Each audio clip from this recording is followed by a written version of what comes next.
We have some breaking news we want to talk about right now. J.J. Abrams announced to be returning to the Star Wars galaxy. Lucasfilm announces Tuesday that he will come back and write and direct Episode 9. We've also learned in that statement on StarWars.com that he will co-write with Chris Terrio. So that's a great 1-2 punch there.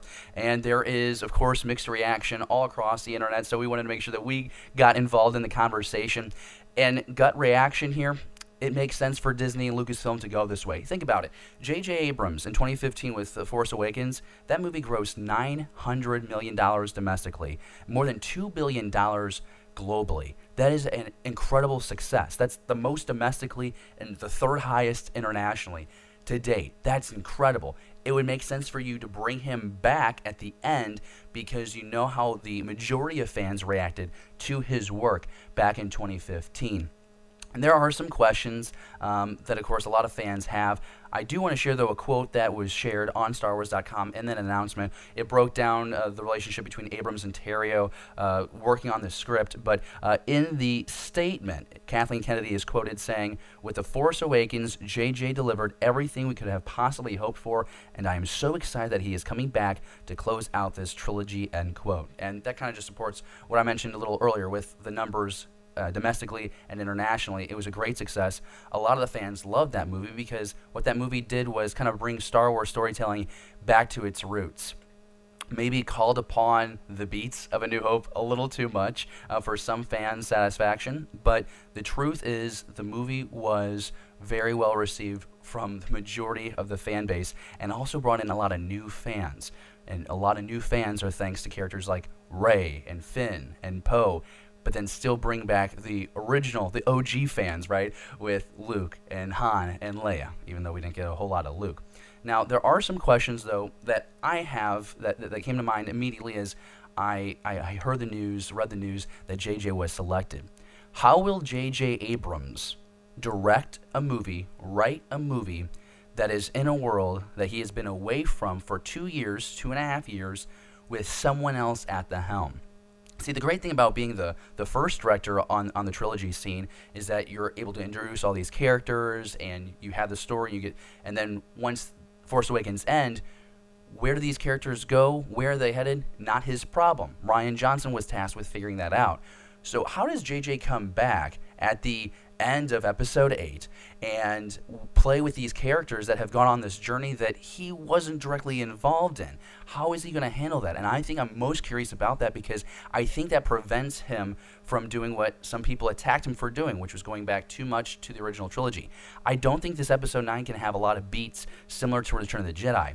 And of course, this is all speculation, right? Because no one has seen what The Last Jedi is. No one knows what the story is that Rian Johnson conceived in his mind and put on a paper and share with the actors, and the actors portrayed. Like, no one knows that. So a lot of this is speculation, but I do think that it will be interesting to see the direction that Abrams goes with this sandbox that he hasn't been able to play with for 2 years. He introduced us to all the characters, but where they were going, that was up to Rian. But now it's up to JJ to either tie this bow on the package in Episode 9 or set them up for another journey that will take these characters down another path in Episodes 10, 11, and 12. Because even though the Disney hasn't officially said that there's a 10, 11, 12, there will be another saga trilogy. I just don't see it happening. I think they're going to close out the Skywalker saga with Episode 9, and I think we're going to go into 10, 11, 12 with these new characters and maybe new rules in the Star Wars galaxy, and we're all going to give them our money, because if it has Star Wars on it, and if there's at least one lightsaber, we're going to go see the movie at least 3 or 4 times. Now, as far as the script, we know that Abrams is co-writing with Terrio, just mentioned that at the beginning of this video. Is it a page 1 rewrite? Is this going to be a situation where they're taking whatever work Colin Trevorrow has done and Jack Thorne? Are they just going to scrap that and they're going to have to come up with their own story? I guess that's kind of like a follow-up to the first question, right? How do they play in this sandbox? Do they make it their own, or are they going to go with kind of what's already been set in place? With that comes staffing and those positions. Do they bring in their own crew? We do know that this movie will be produced by Kathleen Kennedy, Michelle Rejwan, Abrams, Bad Robot, and Lucasfilm. I know that Abrams definitely had his Bad Robot crew involved. You'd imagine it would be the same situation here for Episode 9. So interesting to see how that plays out. Never want to see people lose their job, but directors want to work with the people they know and trust to make the product as good as they believe in their minds. So I think that's something we might have to expect coming through the pipeline in the next couple of weeks, next couple of months.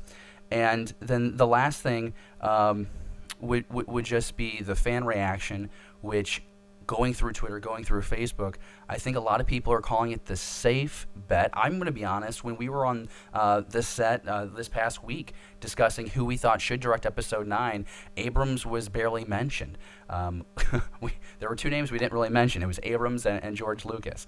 And I don't think that we considered Abrams because he had already done The Force Awakens. He wasn't even interested in doing The Force Awakens initially. He got approached and he backed away from it. And the fact was that there was a little bit of a controversy on the set of Force Awakens with the script, right? You had Michael Arndt writing that script. Disney didn't like the direction that it was going, so they brought in Lawrence Kasdan. And so, because you had the writing issues with Force Awakens, you had the reshoots with Rogue One, you've had the conundrum on Han Solo, you have a lost director now on Episode 9, it just was like, well, if you've been involved with a previous issue on set with a Star Wars Disney film, you're not going to be considered. Well, we should have remembered $900 million domestically, $2 billion, more than $2 billion internationally. And J.J. Abrams is one of the elite directors of this current era. There's no denying that. He took some liberties with Force Awakens, put his style into the Star Wars world, and it worked for the most part. And I'm looking forward to seeing how he moves forward from where Rian Johnson's The Last Jedi ends. Of course, we can't speculate too much because, like I said earlier, we haven't seen what Johnson has done with Episode 8, but from everything that we're hearing, from the actors' excitement, from Kathleen Kennedy, from Rian Johnson himself, there's been no drama with this film. The only negative during this whole time with Last Jedi is the unfortunate passing of Carrie Fisher. And it'll be interesting. It seems like she, General Leia will be leaving us in Episode 8, but is it still a factor for J.J. and Terrio to come in and write this script for Episode 9? Like, will that have any impact? Who knows? We'll probably learn that through a Entertainment Weekly or an Empire magazine release in the next year and a half, to be all honest about it. But what do you think? That's what I want to know next, is what do you think about the announcement of J.J. Abrams at the helm as director and co-writer of Episode 9? Tell us what you think in the comments down below, and don't hold back. Tell us the truth. There is a lot of excitement around this. I'm coming around to it. Everyone kind of knows that I wanted Spielberg to do it. It was never going to happen. I wanted Jon Favreau to do it. It wasn't going to happen because of his scheduling with The Lion King.